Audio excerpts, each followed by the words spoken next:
আজকে পরবর্তী খবরের দিকে 294 বিধানসভা কেন্দ্রের কংগ্রেস প্রার্থী সঞ্জীবুর রহমান ওরফে বাপ্পা। তিনি তৃণমূল কংগ্রেসের কর্মী সমর্থক ছিলেন, কিন্তু তার পরবর্তীতে 2026-এ তাকে তৃণমূল কংগ্রেস প্রার্থী না করলে তিনি কংগ্রেসের হয়ে প্রার্থী হন।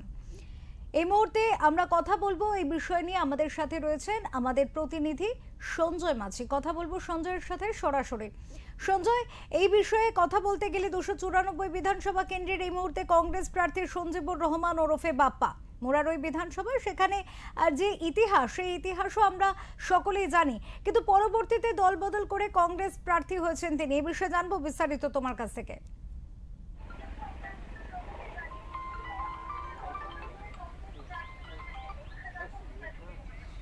দেখো অপরূপা, তোমাকে প্রথমে এই মোরাই বিধানসভা, যে বিধানসভায় সঞ্জীবুর রহমান বাপ্পা যিনি কংগ্রেসে প্রার্থী হয়েছেন, তিনি একসময় তিনি তৃণমূলের সক্রিয় কর্মী বলা যেতে পারে।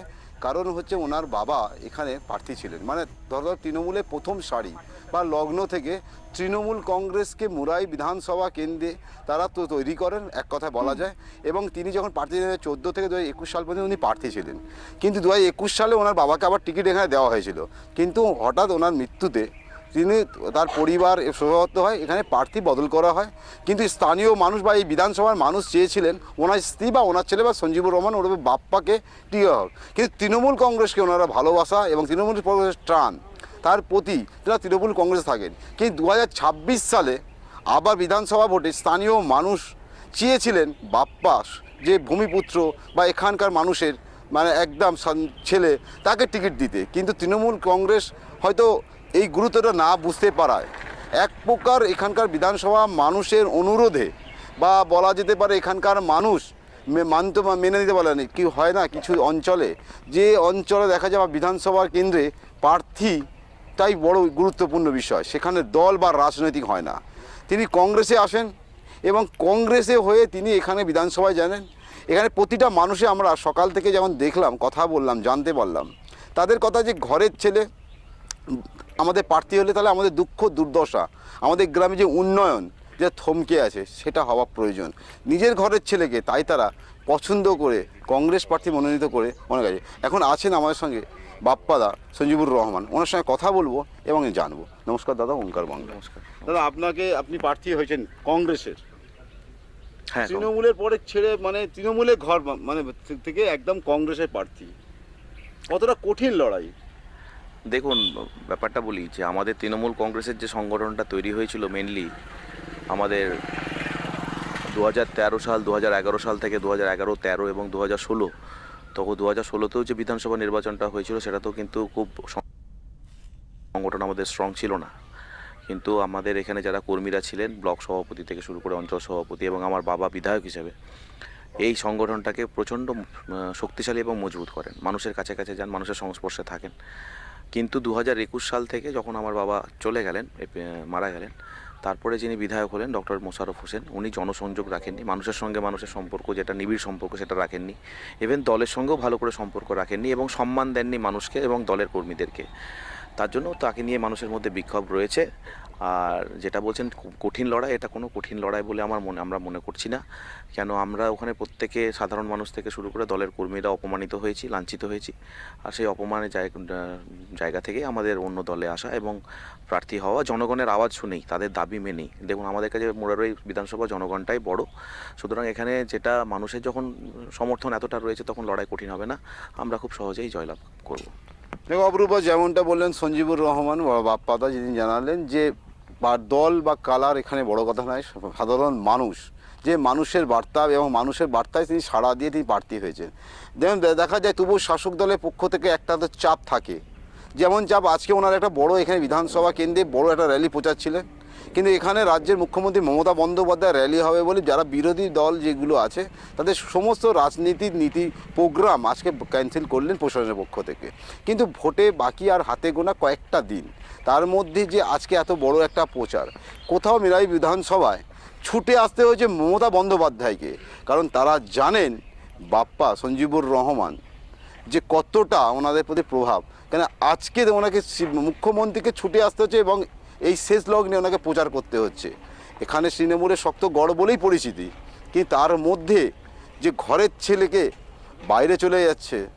তৃণমূল যেমন কুৎসা এনার বিরুদ্ধে পাঠাচ্ছেন কর্মীরা, যে বলছেন স্বার্থের জন্য হয়তো গেছেন, স্বার্থের জন্য যদি যেতেন অন্য কোনো রাজনৈতিক দল দেখতেন।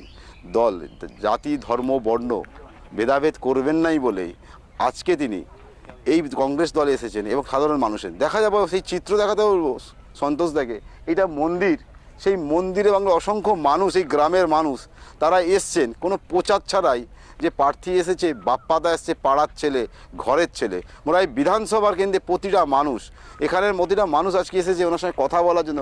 মানুষের আশাই সবচেয়ে বড় ওনার ক্ষমতা এবং মানুষের আশীর্বাদ বলা যায় এক প্রকার। তাই আজকে মমতা বন্দ্যোপাধ্যায়কে ওনার সভা বন্ধ করে ওইখানে সভা করতে হচ্ছে। দাদা, যে মানুষ আপনার সঙ্গে আছে সেটা দেখেই বোঝা যাচ্ছে। এই যে আজকে সভা আপনার ছিল, পরিবর্তন চেঞ্জ করতে হলো, ভোট তো হাতে গোনার কয়েকটা দিন, কীভাবে সম্পন্ন করবেন? দেখুন, শাসক দল যখন রয়েছে তখন শাসক দল সবসময় চাইবে যাতে আমি মানুষের সংস্পর্শে খুব একটা আসতে না পারি। আর এখানকার বিধানসভার যারা মানুষ রয়েছেন তারা অলরেডি মন বানিয়ে ফেলেছেন যে তারা জাতীয় কংগ্রেসকে সমর্থন, কংগ্রেসের জয় নিশ্চিত। আর যেটা মমতা ব্যানার্জি আজকে আসছেন এখানে সভা করার জন্য, সেটা ওনার না এসে উপায় ছিল না। যদিও আমি মনে করছি যে আমাদের মুরারই বিধানসভা থেকে কোনো মানুষই ওখানে পৌঁছাবেন বলে আমার মনে হয় না, কেন তীব্র রোষ রয়েছে, তীব্র আক্রোশ রয়েছে। আমার কাছে ইনফরমেশান আছে এবং আমার কাছে লাইভ ডকুমেন্ট আছে। আমার কিছু লোকজন অলরেডি ওখানে লাইভ করছে যে আমাদের পাশের যে বিধানসভা কেন্দ্র এবং ঝাড়খণ্ড থেকে বহু লোককে ওনারা হায়ার করে এখানে নিয়ে আসছেন। আমার ফেসবুকটা সার্চ করলে আপনারা দেখতে পাবেন, সেখানে আমাদের লাইভ চলছে যে হাজার হাজার মানুষকে ওখানে নিয়ে আসা হচ্ছে। মুরারই বিধানসভার যেহেতু মানুষ যাচ্ছে না, অন্য বিধানসভা থেকে এবং অন্য রাজ্য থেকে মানুষকে নিয়ে আসা হচ্ছে। এবং আরও আপনারা ডিটেলে জেনে নেবেন যে সকল মানুষদেরকে আনা হচ্ছে, কাউকে 350 টাকা করে পার হেড, কাউকে 400 টাকা করে পার হেড দিয়ে ওনাদেরকে সেই মানুষজনদেরকে নিয়ে যাওয়ার জন্য চেষ্টা করতে হচ্ছে। কারণ মানুষের সমর্থন ওখানটাতে নেই, টাকার জোরে ওনারা এই ব্যাপারগুলো করছেন এবং সমর্থন দেখাতে চাইছেন। এই যারা মানুষজন যারা রয়েছেন, জনগণ যারা রয়েছেন, তারা মুরারই বিধানসভার জনগণ কেউই না, তারা হচ্ছে অন্য বিধানসভার এবং অন্য রাজ্যের। দাদা, আমরা এটা তারই পাশাপাশি জানছেন কংগ্রেস, যেমন আপনি মানে কংগ্রেসের প্রার্থী হয়েছেন, অন্য কোনো রাজনৈতিক দলেরও অফার ছিল যাতে আপনার আসন, কারণ সবাই জানে যে আপনি যে সেই দল জয়েন করেন হয়তো একটা সিট সেই রাজনৈতিক দলের বাড়বে, এমনটা শোনা যাচ্ছিল। অন্য কোনো রাজনৈতিক দল থেকে কোনো আপনার কাছে অফার আসেনি? এসছে আমার কাছে, জাতীয় কংগ্রেস ছাড়াও আরও অন্য রাজনৈতিক দল থেকে আমার কাছে অফার এসেছিল। অন্য দলে গেলেন না কেন? সেই দলগুলোকে আমার মনে হয়েছে এরা ধর্মনিরপেক্ষ দল নয়।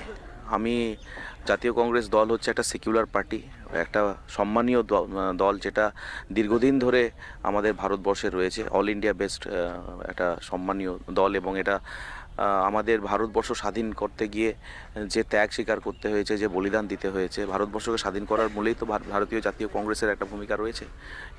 এই দলের ত্যাগ রয়েছে, এই দলের একটা ইজ্জত রয়েছে, একটা সম্মান রয়েছে, সম্মানীয় দল। এখানে মানুষ এলে সম্মান পায়। আপনার একটা ইশতেহার আমরা দেখছিলাম যাতে লেখা আছে 17টা আপনি প্রতিশ্রুতি দিচ্ছেন, যে এখানে মূলত বোঝা যাচ্ছে যে বাংলায় একসময় আপনারা শাসক দলে ছিলেন, তৃণমূল সমর্থন ছিলেন। সেখানে আপনার সে লেখা আছে একটা পয়েন্টে, এই অঞ্চলের ছেলেমেয়েরা যারা এসএসসিতে, আর্মিতে, সিআইএসএফ ভর্তি হবে সেক্ষেত্রে তাদের ট্রেনিংয়ের একটা বিশেষ ব্যবস্থা করবে। তাহলে এখানে একটা কথা হলো, তাহলে বাংলায় যারা বিরোধী, রাজ্যের প্রধান বিরোধী দল বিজেপি, যে বাংলা একাধিক অন্য রাজনৈতিক দলও বলে বাংলায় কোনো শিল্প বা ছেলেদের চাকরি হয় না, এটা আপনি বিশ্বাস করেন কতটা? বাংলায় শিল্প সেরকম অর্থে আমরা তো এখনো পর্যন্ত দেখতে পাইনি।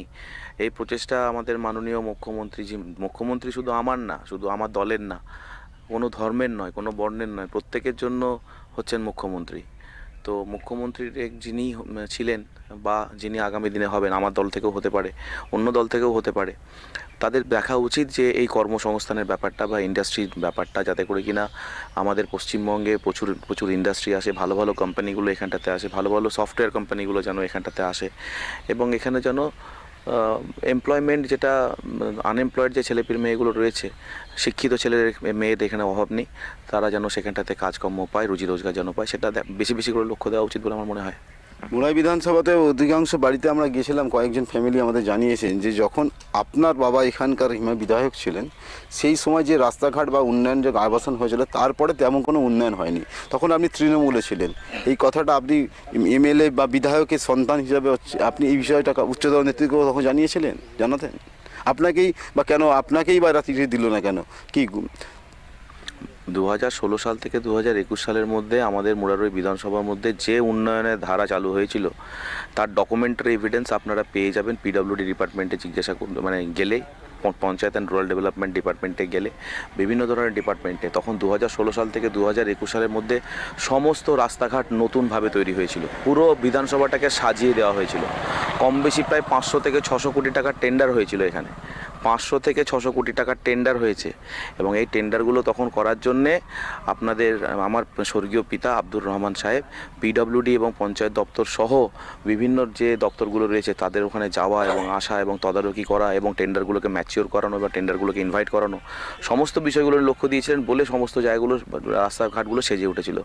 2021 সাল থেকে 2026 সালের মধ্যে ডক্টর মোশাররফ হোসেন কোনো জায়গায় যাননি, মানুষের সঙ্গেও থাকেননি, কোনো দপ্তরের কাছেও যাননি, কোনো জায়গায় তদারকি করেননি।